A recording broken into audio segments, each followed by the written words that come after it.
అందరికీ నమస్కారం అండి. పవన్ కళ్యాణ్ గారికి ప్రజలంటే ఇంత ప్రేమ ఎందుకుంటుందో నాకు ఇప్పటికి అర్థం కావట్లే. మనం చాలామంది రాజకీయ నాయకులను చూసాం. అసలు ఒక పార్టీలోకొచ్చినా, ఒక అధికారం వచ్చినా ఎక్కువ మంది రాజకీయ నాయకులు తన ఫ్యామిలీ గురించి, తన గురించి ఎంత ఖర్చు పెట్టినో, ఎంత ఎనకాలేసుకోవాలని చెప్పి ఆలోచించే వాళ్ళని మనం చాలామందిని చూసాం. అంటే అందరు కాకపోయినా కానీ కొంతమంది, చాలామందిని మనం చూసాం. ఎందుకంటే ప్రాధాన్యం ఏంటంటే ఇక్కడ డబ్బు సంపాదించాలి, తరతరాలు మనం కూర్చొని తినాలి. ఒక రాజకీయ పార్టీలో ఉంటూ మనకు అధికారం వచ్చిన తర్వాత ఎంతో కొంత సంపాదించుకోవాలని చెప్పి చాలామంది రాజకీయ నాయకులు. అయితే ఇక్కడ పవన్ కళ్యాణ్ గారిది అటువంటి క్యారెక్టర్ కాదు.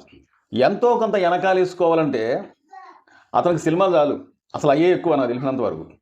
అతను ఎటువంటి ప్రజలకు ఖర్చు పెట్టకపోతే ఓన్లీ అతను ఫ్యామిలీ గురించి ఆలోచించినట్లయితే అతనికి ఆ డబ్బులు అనేది చాలా ఎక్కువ. ఎందుకంటే పవన్ కళ్యాణ్ గారే 1-2 సార్లు ప్రకటించిండు, నేను ఒక్క సినిమా చేస్తే నాకు ఒక 50 కోట్ల రూపాయలు వస్తాయని. 50 కోట్ల రూపాయలు అంటే మాటలా? ఒకసారి మనం ఆలోచిద్దాం. 50 కోట్ల రూపాయలు, అది ఒక్క సినిమాకి. 50 కోట్ల రూపాయలు వస్తే ఎన్ని సంవత్సరాలు ఖర్చు పెట్టాలి? ఎంత ఖర్చు పెట్టినా కానీ ఆ డబ్బులు అనేది తరుగుతాయా? లేదు. ఇంత డబ్బును కూడా వదిలేసుకొని ఒక్క సినిమా చేస్తే 50 కోట్ల రూపాయలు వచ్చినా సరే, సంవత్సరానికి అతను ఒక 2-3 సినిమాలు చేసినా 150 కోట్ల నుంచి 200 కోట్ల రూపాయల దాకా సంపాదించవచ్చు. ఒక 4 సినిమాలు చేసినా చాలండి, సంవత్సరానికి 200 కోట్ల రూపాయలు వీజీగా సంపాదించవచ్చు. ప్రజాసేవ చేయాలి, ప్రజలే నాకు కావాలి, ప్రజల మేలే కావాలని చెప్పి ఒక రాజకీయ పార్టీని పెట్టి ఆయన తిన్న దెబ్బలు అనేది మామూలు దెబ్బలు కాదు. ఎందుకంటే దూషించారు, తిట్టారు, నానా బూతులు మాట్లాడారు, లేనిపోని మాటలు కూడా కవ్వించి ఎన్నో అంటే రాజకీయ పరంగా ఎన్నో ఇబ్బందులు చేశారు. ఎందుకంటే పవన్ కళ్యాణ్ గారు ఈ మాటలకైనా అతను వెనక్కి తగ్గిపోతాడేమని చెప్పి. ఎందుకంటే ఎంతోమంది రాజకీయ పార్టీలు పెట్టి కూడా వెనక్కి వెళ్ళిపోయిన వాళ్ళు ఉన్నారు. అట్లాగే పవన్ కళ్యాణ్ గారు కూడా ఏమన్నా వెనక్కి జారి వెళ్ళిపోతాడేమో. ఎందుకంటే ఇతనికి రాజకీయ బ్యాక్గ్రౌండ్ లేదు కాబట్టి ఏదో ఒక రకంగా ఇతన్ని ఒక రాజకీయ మూడో శక్తిగా, అంటే మూడో పార్టీగా ఎదగనివ్వకూడదు. ఉంటే టీడీపీ పార్టీ ఉండాలి, లేకపోతే ఆ వైసీపీ పార్టీ ఉండాలి. మరో మూడో పార్టీ అనేది వస్తే మాకు ఇబ్బంది అయిద్దన్న ఉద్దేశంతోనే చాలా ఇబ్బంది చేశారు.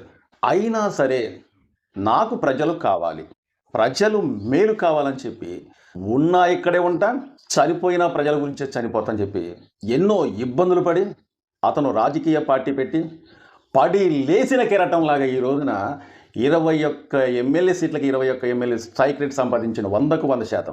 సరే, ఇదంతా మీకు నేను ఎందుకు చెప్తున్నానంటే పవన్ కళ్యాణ్ గారికి నాకు తెలిసినంత వరకు అయితే మాత్రం ఒక డబ్బు అంటే ఆశ అనేది లేనే లేదు. ఎందుకంటే అతను ఇందాక నేను చెప్పా, డబ్బు సంపాదించుకోవాలంటే అతనికి వేరే మార్గం ఉంది. సినిమాలు చేస్తే చాలు 100 కోట్ల రూపాయలు సంపాదించుకోవచ్చు. మరి ఇంకా డబ్బు ఎందుకు ఆయనకి? అసలు ఉన్న డబ్బునే వదిలేసుకొని వచ్చే ఆదాయాన్ని కూడా అతను పక్కకు సున్నితంగా నెట్టేసి, కోట్ల రూపాయలు వచ్చే ఆదాయాన్ని కూడా అతను సున్నితంగా తిరస్కరించి ప్రజల కోసం పార్టీ పెట్టి ఈ రోజున చాలామందికి అతను సొంత డబ్బు, అతని కష్టార్జితం సాయం చేసిండు. ఒకప్పుడు అతనికి అధికారం లేదు. అధికారం లేనప్పుడు కూడా ఒకసారి మీరు గమనించినట్లయితే అతనుకు అధికారం లేనప్పుడు కూడా కౌలు రైతులు చనిపోయినప్పుడు వాళ్ళ కుటుంబంలో ఎటువంటి ఇబ్బందులు కలగకూడదన్న ఉద్దేశంతోనే కొన్ని లక్షల రూపాయల కుటుంబానికి ఆర్థిక సాయం చేసిండు, ఒక్కొక్క కుటుంబానికి. కొన్ని గ్రామంలో పవన్ కళ్యాణ్ గారు పర్యటించినప్పుడు కొంతమంది నీరు లేక ఇబ్బంది పడతా ఉంటే అతను సొంత డబ్బులు పెట్టి, అప్పుడు అధికారం లేనప్పుడే అతను సొంత డబ్బులు పెట్టి అక్కడ బోర్ లేపించిన పరిస్థితి కూడా ఉంది. ఇట్లాగా అసలు అధికారం లేనప్పుడే అతను సొంత డబ్బులు ఖర్చు పెట్టిండు అని అంటే ఓకే. ఎందుకంటే అతనికి ఏ అధికారం లేదు కాబట్టి అతను సొంత డబ్బులు ఖర్చు పెట్టిండంటే ఓకే. కానీ మరి ఇప్పుడేదో ఇదేంటో నాకు ఏం అర్థం కావట్లే. ఈ వీడియో చేయడానికి బలమైన కారణం ఏంటంటే అది మీకు ఇప్పుడు నేను చెప్తా. సత్యసాయి తాగునీటి యూనియన్ ఉద్యోగులకు పాపం కొన్నాళ్ళ బట్టికి వాళ్ళకి జీతాలు లేవటండి. జీతాలు లేక చాలా ఇబ్బంది పడుతున్నారట. వాళ్ళకే కానీ జీతాలు కానీ ఇక ఇవ్వకపోతే ఇప్పటికే మేము ఆకలితోని అలమటించిపోతున్నాం. మా కుటుంబ పోషణకై ఈ జీతాలు పడితేనే మా కుటుంబ ఇబ్బందులు అనేది తొలగిపోతాయి. లేకుంటే ఈ జీతాలు కానీ మీరు కానీ సకాలంలో ఇకనైనా వేయకపోతే మేము ఇక్కడ సమ్మె చేస్తామని చెప్పి ఆ నియోజకవర్గానికి సంబంధించిన ఎమ్మెల్యే గారికి విన్నవించుకున్నారటండి. పాపం విన్నవించుకున్న తర్వాత అతను ఈ మధ్య జరిగిన అసెంబ్లీ సమావేశాల్లో ఆ నియోజకవర్గానికి సంబంధించిన ఎమ్మెల్యే చెప్పటంతో ఇది ఎక్కడో పవన్ కళ్యాణ్ గారికి ఆయన హృదయానికి నాటకపోయిందటండి. ఎందుకంటే ఒక ఉద్యోగస్తులు అంటే చిన్న చిన్న ఉద్యోగస్తులు కేవలం వాళ్ళ కుటుంబాలు మొత్తం కూడా ఈ జీతాల మీద ఆధారపడతా ఉంటాయి. ఎందుకంటే ఈ జీతాలు కానీ సకాలంలో అందకపోతే వాళ్ళ కుటుంబ పోషణకై చాలా ఇబ్బంది జరుగుతూ ఉంటుంది అన్నమాట. పవన్ కళ్యాణ్ గారు వెంటనే ఆయన స్పందించి అసెంబ్లీ సమావేశం అయిపోయిన తర్వాత కందుల దుర్గేష్ గారిని పిలిచి కందుల దుర్గేష్ గారికి ఆ నియోజకవర్గానికి సంబంధించిన బత్తుల బలరామకృష్ణ గారి వీళ్ళిద్దరిని పిలిచి వాళ్ళకి జీతాలు అనేది ఎంత ఇస్తే సరిపోయిందని చెప్పి అడిగినారండి. దగ్గర ఒక 20 లక్షల రూపాయలు అవసరం పడుతున్నాయి సార్ వాళ్ళకి జీతాలు ఇవ్వాలంటే.